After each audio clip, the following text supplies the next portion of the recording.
নবী যখন এসেছিলেন, আম্মা আমিনা গর্ভে যখন ছিল, আমার রাসূলুল্লাহ আব্বা জান ইন্তেকাল হয়ে গেছে। দুনিয়ার জমিনে এসে আমার রাসূল কোনদিন আব্বাকে ডাকতে পারেনি।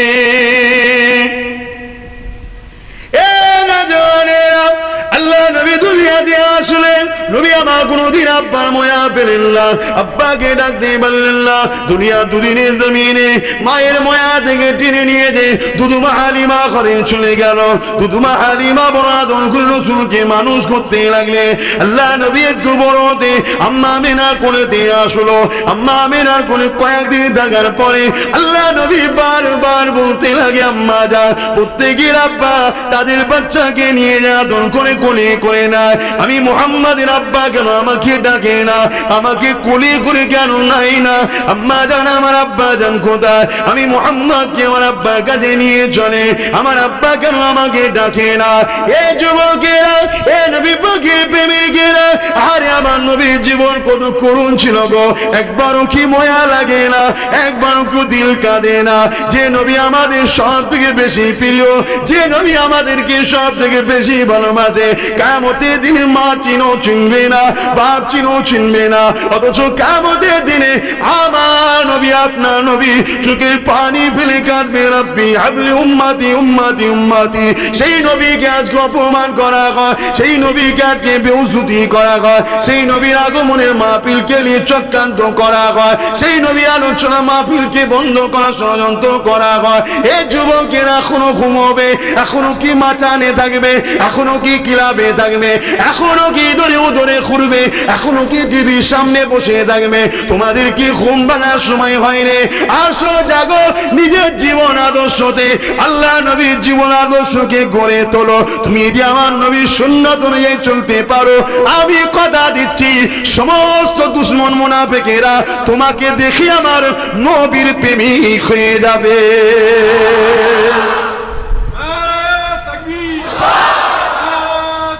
আল্লাহু আকবার।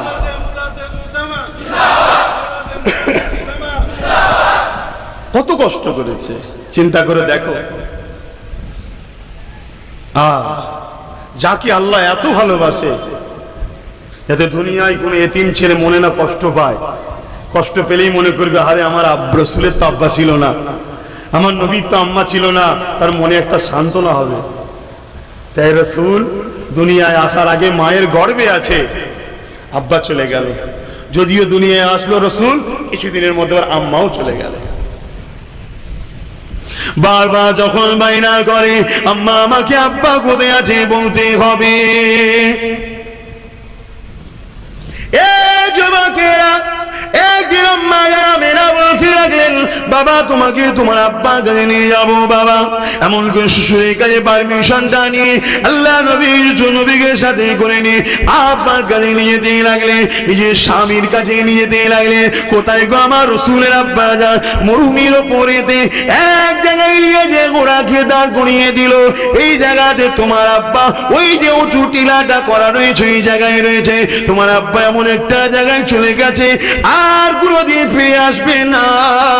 আল্লাহ নবী কথাটা শুনে আম্মা জানের হাতে হাতটা সরিয়ে নিয়ে ছুটে গিয়ে মরুভূমির বাড়ির উপরে আব্বার কবরের পাশে গিয়ে গড়া করে দিতে লাগলো, আর বলতে লাগলো, আব্বা প্রত্যেকের বাচ্চারা তার বাচ্চাকে ডাকতে আসে, তার বাচ্চাকে কোলে করে নিয়ে ঘোরে, তার বাচ্চাকে আদর করে চুমা দেয়, পিয়ার করে। আব্বা আমি মুহাম্মদ, কোনদিন আপনি আমাকে মুহাম্মদ বলে ডাকলেন না, কোনদিন আমাকে কোলে নিলেন না, আমাকে কোনদিন চুমা দিলেন না। আব্বা আমি মুহাম্মদ এসেছি, একবার আপনি মুহাম্মদ বলে ডাকে আমার কলিজাখানা ঠান্ডা হয়ে যাবে। একবার ডাকে। আল্লাহ নবীর এই কাকুতি বিনতি দেখে আম্মা আমিনা আমার রাসূলুল্লাহকে টেনে টেনে জড়িয়ে ধরে। বাবারে তোমার আব্বা এমন জায়গায় গেছে আর কথা বলতে পারবে না, ওই জায়গাতে ফিরে আসতে পারবে না। আমার রাসূলুল্লাহ এই সময় এমন একটা মুহূর্তে চোখে পানি ফেলে বলেছিলাম, মা অবশ্যই একদিন আমার আব্বাকে মুহাম্মদ রাসূল বলাবো।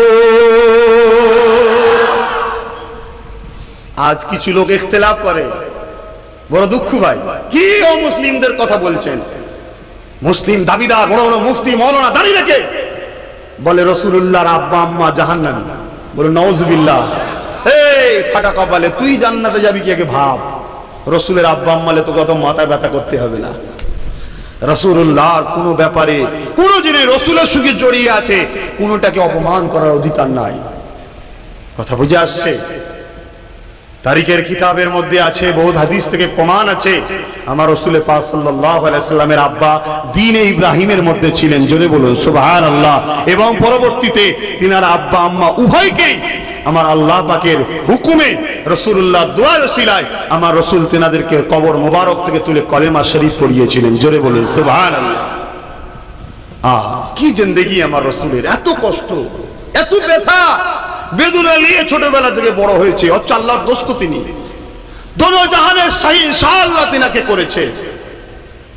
তিনি গেলে গাছ সালাম দেয়, পাহাড় পর্বত সালাম দেয়।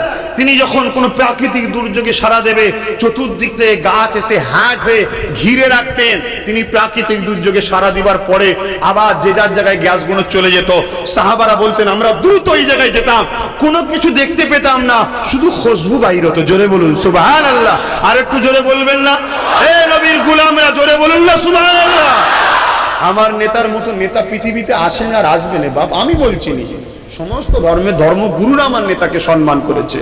আর আমার নেতা তো শুধু আমার নয়, এ তো মানুষ তো জাতির পথ প্রদর্শক হয়ে এসেছে, তামাম মখলুকাতের নেতা ছিলেন। জোরে বলুন সুবহানাল্লাহ। তার আদর্শ কেমন ছিল? এত কষ্ট করেছে, এত কষ্ট করার পরও তিনি কোনোদিন কাউকে আঘাত দেন নাই। জোরে বলুন সুবহানাল্লাহ। আল্লাহ নবীর টোটাল জীবনে তেনার পরিবার ঘরে জিজ্ঞেস করা হয়েছে যে আল্লাহ রসুল আপনাদের সঙ্গে কেমন ব্যবহার করে। আমার রসুলের আহলিয়া আমাদের আম্মা জানেরা বলেছেন, কোন দিনের জন্য মুহাম্মদ সাল্লাল্লাহু আলাইহি সাল্লাম বড় বড় চোখ বার করে আমাদের দিকে তাকাইনে, রাগ করা তো দূরের কথা, বড় চোখও দেখাইনে। জোরে বলুন সুবহানাল্লাহ। বাপেরা না জওয়ানেরা, খবরদার আমার নবীর ইসলামকে নিয়ে খেলা করবেন না। নিজেদের মধ্যে মতনৈক্য হারিয়ে বাজারি থাকলে হবে। ধর্মীয় ব্যাপারে খবরদার নিজেদের মধ্যে মতনৈক্য তৈরি করবেন না। এ যুবকেরা, তরুণীরা, আল্লাহ নবী, নূর নবী, দয়া নবী এইভাবে তিনাকে জোর করে কোলে নিয়ে আম্মা আমেনা আদর করে নিয়ে আসে। কিছুটা যাওয়ার পরে মরুভূমির এক ঝড় এসেছে, ওই ঝড়ে আম্মা আমেনা অসুস্থ হয়ে যায়, জমি লুটিয়ে পড়ে। বাবারে তিন নবী মায়ের মাথার ঘুরে গিয়ে ডাকতে লাগে, মারে কয়েকদিন হলো তোমার কোলে এসেছি, মা ছেড়ে দিও না মা। মুহাম্মাদের আব্বা নাই, মুহাম্মাদকে আব্বা কোলে লাই না। যদি বা তোমার মায়া মমতা একটু ছিল, কি হয়েছে মা? কথা বলো মা, জবাব হলো মা, কেন চুপ হয়ে আছো মা? আরে আমার রাসূলুল্লাহ এইভাবে আম্মার মুখে চুমা দেয়, আদর করে, আর মা মা বলে ডাকতে লাগে। এ ছেলেরা চিন্তা করে দেখো তো দেখি, যার জন্য কায়নাত তৈরি হয়েছে সেই নবীর এই দৃশ্য হচ্ছে। আল্লাহ কি দেখতে পাই না? অবশ্যই দেখতে পাই, কিন্তু আমার নবী যাতে রাজি, আমার আল্লাহ স্বয়ং তাতে রাজি।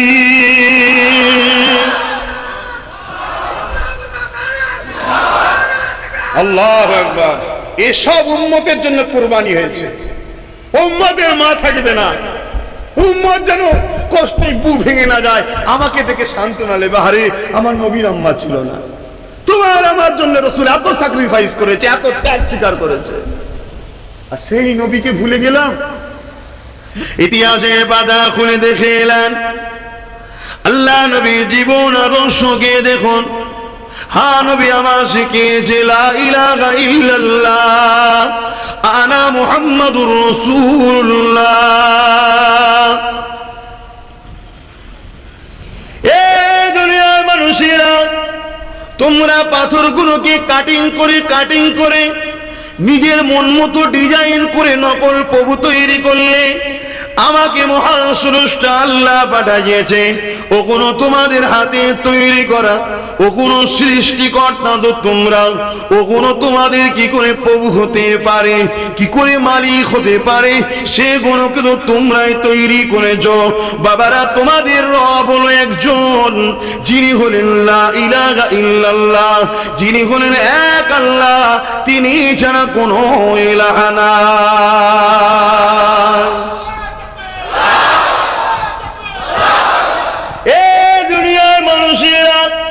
তিনি আমার আগে হযরত ঈসা নবীকে পাঠিয়েছিল, তিনি তার আগে হযরত ইব্রাহিম খলিলকে পাঠিয়েছিল, ইসমাইলকে পাঠিয়েছিল, ইসহাককে পাঠিয়েছিল, মুসা কালিমুল্লাহকে পাঠিয়েছিল।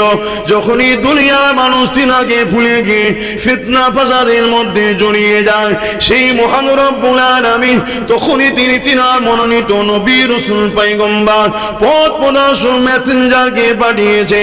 আমি হলাম তামাম পৃথিবীর মানুষ জাতির জন্য মুক্তির রাস্তা দেখানেওয়ালা।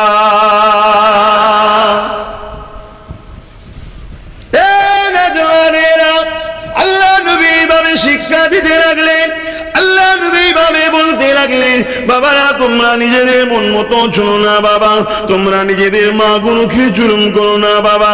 তারা তখন নিজেদের মাকে জুলুম করত, তোমরা নিজেদের মেয়েগুলোকে জ্যান্ত পুঁতে দিও না বাবা, কেননা কন্যা সন্তান হলো মহান স্রষ্টার পক্ষ থেকে বড় দয়া রহমত, ওদেরকে হত্যা করে দিও না বাবা। এইভাবে নবী আমার শিখাতে লাগলেন।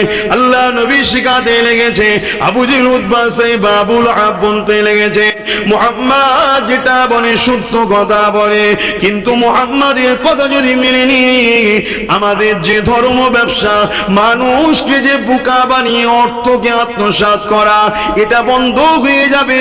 তাই মুহাম্মাদের কথা মানা যাবে না। তারা স্বীকার করছে আমার নবী সত্য বলছে, তথাপি তারা শুধুমাত্র নিজেদের স্বার্থে আমার নবীর বিরোধী করেছিল। আজও যারা আমার নবীর বিরোধী করে, তারাও জানে আমার রাসূল সত্য কথা বলেছে, কিন্তু তারা কেন মানতে চায় না? নবী বলেছে গরিবদের জুলুম করা যাবে না, পরের সম্পদকে দখল করা যাবে না, এতিমদের উপরে অত্যাচার করা যাবে না, নারীদেরকে ভোগের পাত্র বানানো যাবে না, এমন করে পরের সম্পদকে নিজের সম্পদ মনে করা যাবে না, মা বাপকে সম্মান করতে হবে, শরাব পান করা যাবে না, সুদ ঘুষ খাওয়া যাবে না, মানুষের কাজ করে দিবার জন্য তোমাকে সুদ নিলে চলবে না, তার জন্য তুমি কিছু ঘুষ নেবে চলবে না। এই যে আমার নবী শিখিয়েছে, তারা দেখছি যদি মুহাম্মদকে মেনে নি, তাহলে এই অপকর্মগুলো আমরা করতে পারবো না। আজকে দিনও তারা জানে মুহাম্মদ সত্য, শুধু নিজেদের অপকর্মকে বাস্তবায়ন করার জন্য আমার নবীর বিরোধী করে। ঠিক না বেঠিক? কিন্তু আমাদেরও তো দোষ আছে, আমরা তো সেই সকল মানুষদের ঘরেই আবার বেশি পিয়ার করি যারা এই অপকর্ম করে বেড়ায়। অসুবিধা হচ্ছে মাইকের আওয়াজে? তারা আমার রাসূলকে রুখতে চাইল। কারা? আবু জেহেল, উতবা, সাইবা, আবুল আহাব, তৎকালীন সময় যারা নেতৃত্ব দিত, 2 নম্বরী, ভণ্ডবী, সন্ত্রাসী, জুলুম, অত্যাচার, রাহাজানি, খুনোখুনি, মারপিট, দাঙ্গা ফাসাদ, মানুষের উপরে যারা আতঙ্ক তৈরি করে রেখেছিল, মানুষকে গোলাম বানিয়ে রেখেছিল, তারা কি করতে লাগলো? তারা তখন দেখলো মুহাম্মদ রাসূলকে তো রুকা যাবে না, বড় বংশের, তার পরিবারে অনেক সম্ভ্রান্ত লোক রয়েছে, তাই তখন কি করলো? মুহাম্মাদের সঙ্গে কারো কথা বলা যাবে না, দেখা যাবে না, তার ওয়াজের মাহফিলে বসা যাবে না। ওয়াজ মানে হলো ভালো কথার উপদেশ দেওয়া। সর্বপ্রথম ওয়াজ আল্লাহ করেছিলেন, জোরে বলুন সুবহানাল্লাহ। তারা পাবন্দি লাগিয়ে দিল। আমার রাসূলের কথা শুনতে যারা আসতো, তাদেরকে ধরে ধরে ধরে ধরে শিকলে বেঁধে পিটতো, মারতো। তারপরও লোককে রুখতে পারছে না। শুনছেন ভাই? লোককে রুখতে পারছে না। ও দাদা পীরের প্রেমিকেরা, ও তরুণপুর এলাকা মানুষেরা, বাবারা ভুল বুঝলে হবে না, বুঝার চেষ্টা করে, কেননা নিঃশ্বাসের কোনো বিশ্বাস নাই। নিঃশ্বাস ঘুরিয়ে গেলে দাদাগিরি শেষ হয়ে যাবে। কাফন কপালে জুটবে কি জানি না, জানাজা হবে কি জানি না, গোসল কপালে জুটবে কি জানি না, কিভাবে মৃত্যু হবে কেউ জানে না। এত দাদাগিরি না দিয়ে বুঝার চেষ্টা করে, কেননা দুনিয়া আপনাকে অনেকভাবে তোলার চেষ্টা করবে, বিভিন্ন টোপ দিয়ে আপনাকে ইসলামের বিরুদ্ধে, রাসূলের বিরুদ্ধে নিয়ে যাবার চেষ্টা করবে। কিন্তু আপনাকে আল্লাহ জ্ঞান বিবেক বুদ্ধি দিয়েছে, ওই দ্বারা আপনাকে ভাবতে হবে, বিবেচনা করতে হবে। আল্লাহ নবী কত কষ্ট করেছে শুনে রেখে দা। নবী আমার এইভাবে ওয়াজ করতে লেগেছে, একটা একটা করে মানুষ নবী পাকের দরবারে আসতে লেগেছে। কেউ নবী পাকের কথা শোনে, কিন্তু জালিমদের ভয়ে নবীর কথা কে মনে করে নিয়ে নবীর পাশে দাঁড়াবে সাহসটা কারো হয় না। এ যুবকেরা, তরুণেরা, আমার মুজাদ্দিদ জামান জিনার খানদানে আল্লাহ নবীর প্রথম সাহাবী হযরত আবু বকর সিদ্দিক, তিনি একদিন রাস্তা দিয়ে যায়, আল্লাহ নবী তেনাকে বলতে লেগেছে, আবু বকর রে, কেউ আমার কথা মানে না, তুমি কি আমার কথা মানবে? আল্লাহ নবী জিজ্ঞাসা করেছিলেন কি কথা বলতেছে? আল্লাহ নবী বলেছেন, লা ইলাহা ইল্লাল্লাহ আনা মুহাম্মাদুর রাসূলুল্লাহ। এ আবু বকর, আল্লাহ যারা কোনো ইলাহ নাই, এই জমিনের মালিক আল্লাহ, আসমানের মালিক আল্লাহ, কুল হুয়াল্লাহু আহাদ, আল্লাহ হলো এক এক এক, আল্লাহুস সামাদ, তিনি কারো মুখাপেক্ষী নয়, লাম ইয়ালিদ ওয়া লাম ইউলাদ, তিনি কারো থেকে জন্ম নেন না, অর্থাৎ তিনি বাপ মা ছেলে বুড়িয়ে নাই, ওয়ালাম ইয়াকুল্লাহু কুফুয়ান আহাদ, লাম ইয়ালিদ ওয়া লাম ইউলাদ, এবং তারও থেকে কেউ জন্ম নেয় না, অর্থাৎ তিনি ছেলে স্ত্রী বলে কেউ নাই, ওয়ালাম ইয়াকুল্লাহু কুফুয়ান আহাদ, তিনি এক অদ্বিতীয়। এ আবু বকর মেনে কি নেবে? হযরত আবু বকর কোনো প্রশ্ন না করে আমার রাসূলুল্লাহ নূরে হাতে হাত দিয়ে ঈমানের নূরে কালেমা পড়ে নবীর কাতারে দাঁড়িয়ে যায়।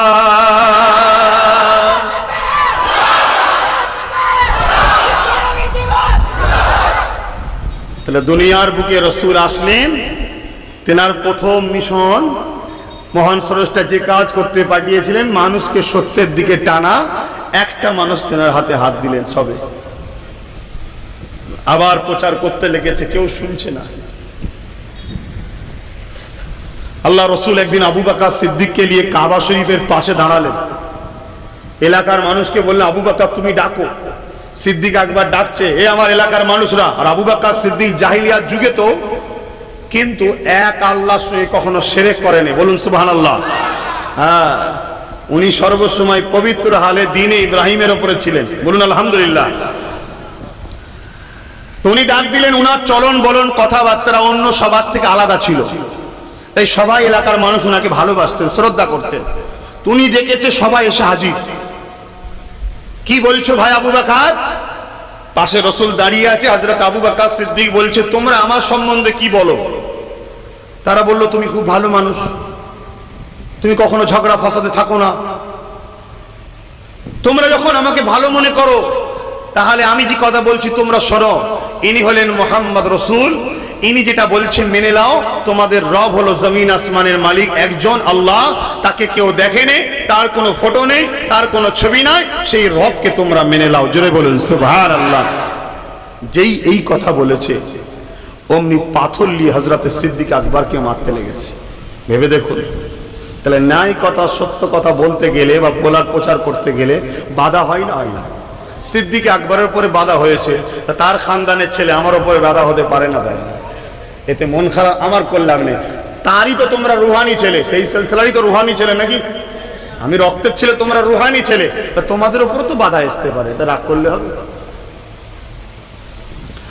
আল্লাহ নবী নূর নবী দয়া নবী পাশে দাঁড়িয়ে দাঁড়িয়ে এই মেসেজটা দিবার পরে আবু বকর সিদ্দিকের উপরে অত্যাচার শুরু হয়ে যায়। শরীরে রক্ত ঝরতে লেগেছে, পাথরের আঘাত একের পর এক আসতে লেগেছে, শরীর থেকে রক্ত ফিচকিতে বেরোতে লেগেছে, কাবা জমিনে রক্ত পড়তে লেগেছে। এই যুবকেরা, ইসলামের জন্য, নবীর জন্য আল্লাহ জমিনের উপরে সর্বপ্রথম যা রক্ত ঝরেছে, ইনশাআল্লাহ সেই খানদানের ছেলে শরীরে সেই রক্ত আছে। ইসলামের স্বার্থে বলে দিয়ে যায়, আল্লাহ নবী জানিয়ে দিলেন এই জমিনের উপরে সব থেকে শ্রেষ্ঠ হবে আলেমরা, আর সব থেকে নিকৃষ্ট হবে আলেমরা। দুই শ্রেণী থাকবে। একটু ধরার সময় ধরে ধরে দেখে দেখে দেখো, কত বড় বড় পীর সাহেব, কত বড় বড় ইমাম সাহেব, মৌলভী সাহেব, মুফতি সাহেব দুনিয়ার খপ্পরে পড়ে ধ্বংস হয়ে গেছে, যুগে যুগে হয়ে এসেছে। একটু বুঝে বুঝে ধরতে হবে বাবা। এই যুবক লোকেরা, তরুণেরা, নওজওয়ানেরা, বাবারা শুনে রেখে দাও, জেনে রেখে দাও, আমার মুজাদ্দিদ জামানের সিলসিলা অনুগামী অনুসারীরা, আমার আবু বকর সিদ্দিককে তো মেরেছিল, আমার আবু বকর সিদ্দিক কাবা জমিনে অজ্ঞান হয়ে পড়ে গেলেন। সেই দিন নিষ্ঠুর পাষাণ সন্ত্রাসীরা, আবু জুলুদ বাসাইবার লোকেরা আমার নবীকে ছাড়ে নে গো, আমার নবীকেও তারা মেরেছিল। আল্লাহ নবীর নূর মুবারক দেখে, আল্লাহ নবীর শরীর মুবারক দেখে পবিত্র খুন ঝরতে শুরু হয়ে যায়। নবী পাক কাবা জমিনে পড়ে যায়। একদিকে আবু বকর সিদ্দিক অজ্ঞানে পড়ে আছে, আর একদিকে রাসূলুল্লাহ অজ্ঞানে পড়ে আছে। কে কাকে দেখবে? একটাই মানুষ দেখা রয়েছিল, সেও তো অজ্ঞানে পড়ে আছে। এ নওজওয়ানেরা, এত সহজে ইসলাম পৃথিবীতে আসে নে গো, এত সহজে জাহিলিয়াত প্রথা বন্ধ হয়ে যায়, শান্তি প্রচার হয় নে গো, এত সহজে মাকে মারা বন্ধ হয় নে গো, এত সহজে নারী গুরুজন্ত পুঁতে দেওয়া বন্ধ হয় নে গো, এত সহজে মহৎ সমাজে বন্ধ হয় নে গো, এত সহজে সুদ বন্ধ হয় নে গো, এত সহজে খুন খারাপি বন্ধ হয় নে গো, এত সহজে হিংসা ব্যভিচারী বন্ধ হয় নে গো। আল্লাহ নবী অনেক কষ্ট করেছিল, তারপরে পৃথিবীর জমিনে শান্তি প্রতিষ্ঠিত হয়েছে। সেই নবীর উম্মাত দাবি করে আমরা যদি শরাব পান করি বা শরাবীদের সাথ দিই, কিয়ামতের দিন নাজাত পাওয়া যাবে না। আমরা যদি সুদ খাই বা সুদখোরদের সাথ দিই, কিয়ামতের দিন নাজাত পাওয়া যাবে না। আমরা যদি মাকে মারি বা যারা মাকে মারে তাদেরকে সাপোর্ট করি, কিয়ামতের দিন নাজাত পাওয়া যাবে না। আমরা যদি নারীদের ইজ্জত নিয়ে খেলা করি বা যেখানে খেলা যারা করায় তাদেরকে সাপোর্ট করি, যদি কিয়ামতের দিন নাজাত পাওয়া যাবে না। কোন ধর্ম কি শিখাচ্ছে আমি কারো পক্ষে বিপক্ষে বলতে আসি না। তুমি যদি আমার নবীকে মেনে নাও, তাহলে তোমাকে তোমার নেতার জীবন আদর্শ জানতে হবে। আল্লাহ নবী নাই প্রতিষ্ঠিত করতে গিয়ে কাবার জমির অজ্ঞানে পড়ে আছে, সিদ্দিক আকবর অজ্ঞানে পড়ে আছে। সেই নবীর দিনকে প্রতিষ্ঠিত করতে গিয়ে সাহাবা হুজুরদের হাজারো হাজারো প্রিয় জান শহীদ হয়ে গেছে।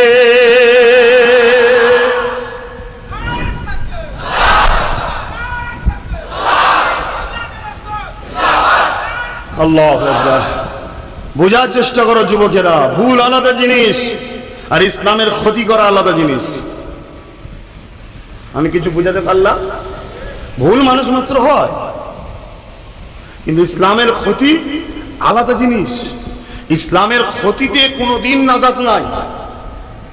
হযরতে আবু বকর সিদ্দিকের এত রক্ত বেরিয়েছে, অজ্ঞানে পড়ে আছে, দয়ার নবী অজ্ঞানে পড়ে আছে, কেউ তুলার নাই। তামিল গোত্রের মানুষেরা হযরতে সিদ্দিক আকবরকে তুলে নিয়ে গেছে ঘরে, কিন্তু আবার রাসূলকে নিয়ে যায়নি। আহা, বাপ হারা মা হারা। বাপেরা নওজওয়ানেরা বোঝার চেষ্টা করে নবী আমার কত কষ্ট করেছে।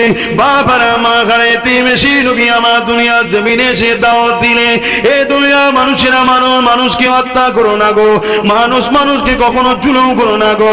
যার তোমরা জান দিওনি, যাকে তোমরা সৃষ্টি করোনি, তাকে তোমরা হত্যা করবে কেন? হ্যাঁ, তিনি জানিয়ে দিয়েছে এই কাজনে তাদের মৃত্যুদণ্ড দিতে হবে। তিনার হুকুম যারা নিজেরা কখনো আইনকে হাতে তুলো না, নিজেরা নিজেদের মাধ্যমে ফিতনা ফাসাদ করো না। মানুষকে হত্যা করে দিও না গো। সে যে কোনো ধর্মের হোক না কেন, মানুষকে ভালোবাসবে। আরে আমার নেতা কি শিক্ষা দিয়েছে, আমার কোরআন কি শিক্ষা দিয়েছে?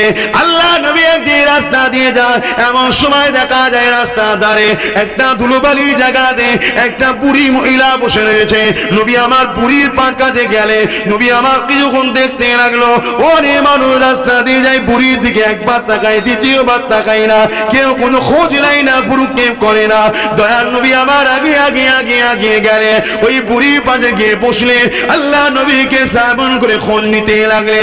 মা, কি ব্যাপার? এই ধুলোবালি জায়গাতে আপনি বসে আছেন কেন? এখানে নোংরা রয়েছে, ধুলো জায়গাতে আপনি বসে আছেন কেন? ওই মহিলা বলেছিলেন, কে রে বাবা, কে তুই আমার খোঁজ নিচ্ছিস? এত মানুষ চলে গেল, কেউ খোঁজ নিল না, তুই কে বাবা আমার খোঁজ নিচ্ছিস? কখন তো তোকে দেখি না বাবা, কত সুন্দর তোকে দেখতে বাবা, কোথায় বাড়ি তোর, কি নাম তোর? আল্লাহ নবী নিজের পরিচয়কে গোপন দিয়ে বললেন, মা, মনে করুন আমি আপনারই একটা সন্তান।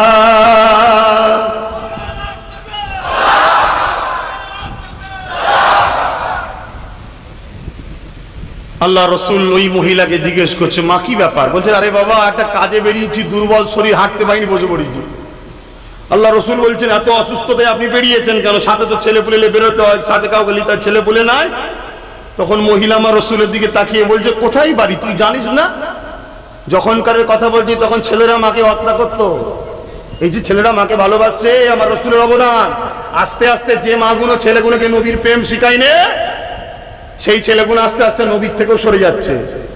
আর যে মায়েরা ছেলেদের করে নবীর প্রেম শিখিয়েছে, মোহাম্মদ রসুলকে চিনিয়েছে, বাবা এটা তোর নেতা, অন্য কেউ নয়, এটা তোর নেতা, সেই ছেলে যত বড়ই ভিআইপি হোক, আমি কম ভিআইপি নয়, অহংকার করছিনি, একটু বাইরে বাইরে চলে যাও, যাও যে আব্বাস সিদ্দিকীর খোঁজ লাও, বুঝতে পারবে আব্বাস সিদ্দিকীকে তারা কোন নজরে দেখে। তোমরা রোজ পাও তো, রোজ যদি ঘরে বিরিয়ানি হয় ভালো লাগবে?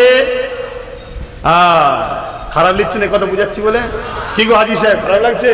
দেখো বাবা, আমি কম ভিআইপি আল্লাহ করেনি, কিন্তু যত বড় ভিআইপি হই, ওই বাপের পায়ে আর মায়ের পায়ে যখনই বেরোই সালাম করে বেরোতে হয়, দোয়া করবেন, কেন আমি জানি আমার ক্যাসেট ওদের দোয়াই চলছে। কথা বুঝে আসছে না? না কেন প্রতি মোড়ে মোড়ে মোড়ে মোড়ে দুশ্মন আমার ছেয়ে আছে, তারপরও হু করে চলছে। কেন? রসুল বলেছেন বন্দুকের গুলি মিশয়, মা বাপের দোয়া মিশয় না। জোরে বলুন সুবহানাল্লাহ। সেই সময়ের কথা বলছি যে সময়ে মাকে হত্যা করে তারা আনন্দ মনে করতো, বুড়ি হয়ে গেছে এবার মরবে কেন, মেরে দে, বেকার জঞ্জাল হয়ে রয়েছে। এই সময়ে একটা অপরিচিত নারী, যার গলাতে আবার 3টে পাথরের নকশা করা ছোট ছোট লাত, উজ্জা, হবল, নকল খোদার মূর্তি রয়েছে, শুনছেন? তাকে বলছে, মা আপনার কি ছেলে নাই? মহিলা বলছে, তোর বাড়ি খুঁজে বাবা, তুই জানিস না ছেলেরা মাকে জুলুম করে, দেখে না? আল্লাহ নবী আফসোস করে বললেন, মা আমাকে যদি ছেলে মরে করেন, আপনি আমার সাথে আমার বাড়িতে একটু চলুন, আমার পাশেই বাড়ি, একটু রেস্ট নেবেন, আরাম করবেন, আপনার ছেলেদেরকে পাঠাবো, আসবে আপনাকে ঘরে নিয়ে যাবে। আসে নবী পাকে যে কথা বলছিলাম, আল্লাহ নবী মহিলাটাকে সাথে করে নিয়ে নিজের ঘরে গেলেন। নবী আমার যখন বলেছিলেন, মা আমাকে যদি ছেলে মনে করে আমার সঙ্গে গিয়ে ঘরে যাবে, আল্লাহ নবীর এই কথা না শুনে ওই মহিলা চোখে পানি রুখতে পারল না, কেননা ময়া বড় মমতা বাড়া, এইরকম সন্তানের ভালোবাসা ওই মাটা কখনো পাইনি, যার কিনা 4টে সন্তান রয়েছে। আল্লাহ নবী মহিলাটাকে নিজের ঘরে নিয়ে গেলেন, নিজের পরিবারকে বলতে লাগলেন, এ আমার পাঁচ স্ত্রী রে, এই মহিলাটাকে সুন্দর করে গোসল করিয়ে দাও, নতুন কাপড় পরিয়ে দাও, খাইয়ে দাও, বিশ্রামের জায়গা করে দাও। আমার নবী পাকের কথা অনুযায়ী নবী পাকের পাক আহলিয়া আমাদের আম্মা জান তাই করে দিল, গোসল করিয়ে দিল, সুন্দর করে গা ধুইয়ে দিল, তাকে খেতে দিল, নতুন কাপড় পরিয়ে দিল, আরামের বিছানায় শুতিয়ে দিল। শোয়ার পরে বয়স্ক মানুষরা দেখবে বিড়বিড় করে কি বকতে লাগে। আমার নবী পাকের পাক আহলিয়া বলে, হয়তো কোনো প্রয়োজনের কথা বলে, তাই শোনার জন্য লাগিয়ে গেছে, দেখতে লেগেছে এই মহিলার জবান দিয়ে বেরোচ্ছে, মুহাম্মদ ধ্বংস হয়ে যাক, মুহাম্মাদের মুখ পুড়ে যাক, মুহাম্মাদের পা ধ্বংস হয়ে যাক, মুহাম্মাদের বংশ হয়ে যাক। আমার নবীকে গাল দিতে লেগেছে। বিচার আমরা হলে নিজেরা করে দিতাম, কিন্তু নবী পাকের পাক আহলিয়া নিজে বিচার করেনি, কেননা বিচারের ফয়সালা আল্লাহ আমার নবীকে দিয়ে পাঠিয়েছে। কি করা দরকার? এই গায়ের মুসলমান গাল দিচ্ছে, এর কি বিচার হওয়া দরকার এটা আমার নবী জানে। তাই পাক আম্মা জান আমার রাসূলকে সে বলতে লাগলো, আল্লাহ নবী ব্যাপারটা শুনে নিয়ে মুচকি আসতে লাগলে। পাক আহলিয়া বলতে লাগলেন, হুজুর আপনার ঘরে আপনি নিয়ে এসেছেন, আপনার খেয়ে আপনার বিছানায় শুয়ে আপনাকে গালি দিচ্ছে, আপনি হাসছেন। আল্লাহ নবী বলেছিলেন, হে আমার প্রিয়ারের স্ত্রী, শুনে রেখে দাও, জেনে রেখে দাও, ও তোমার স্বামী মুহাম্মদকে গাল দেয়নি, যে তোমার সামনে দাঁড়িয়ে চোখে গাল দেয়নি, ও গাল দিয়েছে ওই আবু জিল, উতবা, সাইবা, যার সম্বন্ধে মিথ্যা প্রচার করেছে নিজেদের ধান্দাকে টিকিয়ে রাখার জন্য। ওই ভুল বুঝে ওই মিথ্যা প্রচারের মুহাম্মদকে গাল দিচ্ছে। যে তাকে রাস্তা থেকে নিয়ে এসছে ওই মুহাম্মদকেও গালি দেয়নি, যে তোমার সামনে দাঁড়িয়ে আছে ওই মুহাম্মদকে গালি দেয়নি। আজও দুনিয়ার বুকে যারা আমার নবীকে গালি দেয়, ছোট বড় কথা বলে, সে যে কোনো সম্প্রদায়ের হোক, যে কোনো সংগঠনের হোক, তারা আমার নেতা মদিনাওয়ালা মুহাম্মদকে গালি দেয়নি। তাদেরও কিছু ব্যবসায়ী নেতা আছে, তারা আমার নবী সম্বন্ধে তাদের খুবরিতে ভুল বুঝিয়েছে, যাতে তারা আমার নবীর প্রেমিক না হয়ে যায়। এই ভুল বোঝানো মুহাম্মদকে গালি দিচ্ছে। এই আমাদের ঘরে তাদের পাল্লায় পড়ে গিয়ে ঝগড়া করলে হবে না, আমার নবী যেটা করেছে সেটা করতে হবে। নবী কি বলেছিল? হে আমার পাক কাহালিয়ারে, ওকে ভালোবাসো।